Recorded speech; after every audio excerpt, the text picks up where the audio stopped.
When you really get down to it, the Christmas story is this incredible announcement. Light has come. God has stepped into our world. But the way that light was received, well, that tells us pretty much everything we need to know. And this line right here, it gets to the central irony of the whole thing. Just think about it. The light of the world, the creator of everything, shows up as this tiny, vulnerable baby. And the world he created had literally run out of space for him. No room. And boom, just like that, this 2,000-year-old story becomes a very, very modern question. Back then, Bethlehem was full. The question for us this Christmas, right now, is, are we?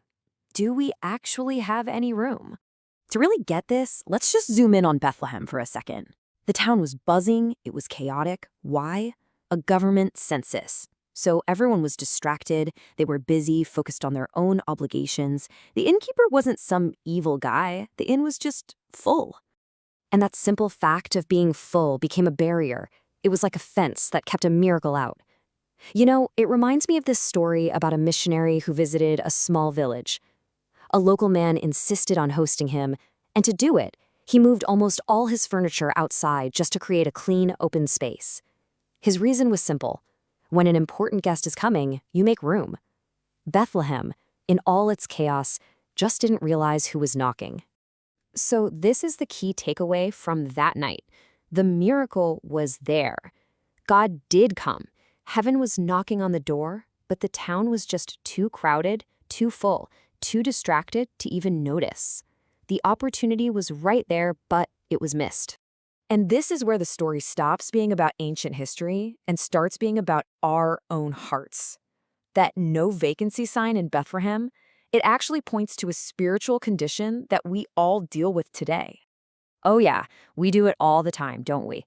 We hang our own little no vacancy sign over the door to our lives, basically signaling to God, sorry, all the rooms are taken. And what are these rooms in our own lives? Well, think about it. Our hearts get filled up with other desires. Our thoughts get completely occupied with worries and endless to-do lists. Our schedules, packed from morning till night. And our emotional space, man, that just gets cluttered with anxiety and noise. And this creates a huge disconnect, right?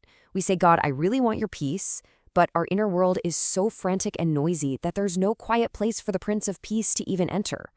We say, God, I want to know your will, but we don't actually create any margin in our day to slow down and, well, listen, the space is already taken. So if that's the problem, what on earth is the solution? How do we flip that sign from no vacancy to welcome? Well, the good news is it's not a mystery. There's a clear way forward. It really comes down to two key actions, two intentional things we have to do. First, we have to consecrate the space. And second, we have to learn how to abide in the light. Okay, let's start with that first one, consecrate. It sounds like a big, churchy word, right?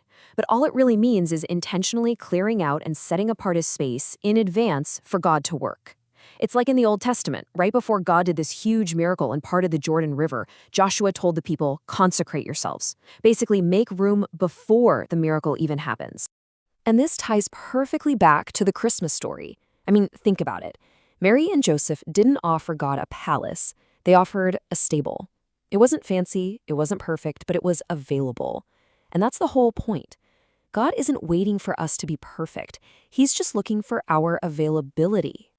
So the second step is to abide. The word literally means to remain, to stay, to make your home somewhere.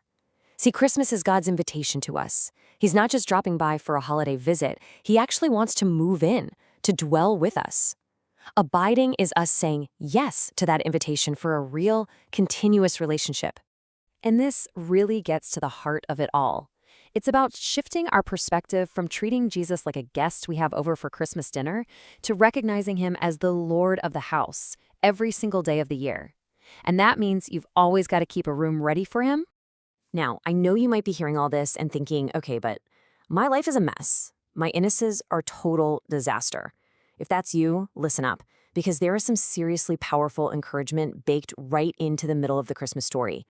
What did the world expect? A king born in a palace, right? Clean, pristine, royal, perfect. But what did God actually choose? A messy, smelly, out-of-the-way stable. He chose the one place nobody else would have picked. And that is such good news.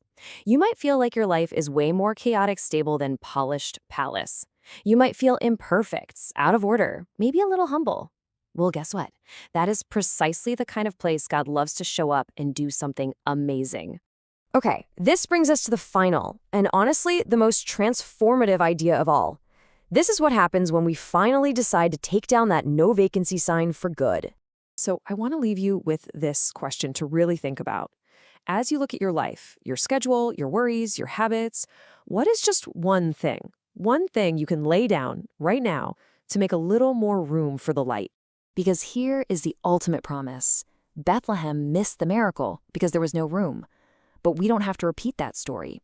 The incredible truth is that when you intentionally make room for the light doesn't just fill the space. It completely remakes the room from the inside out.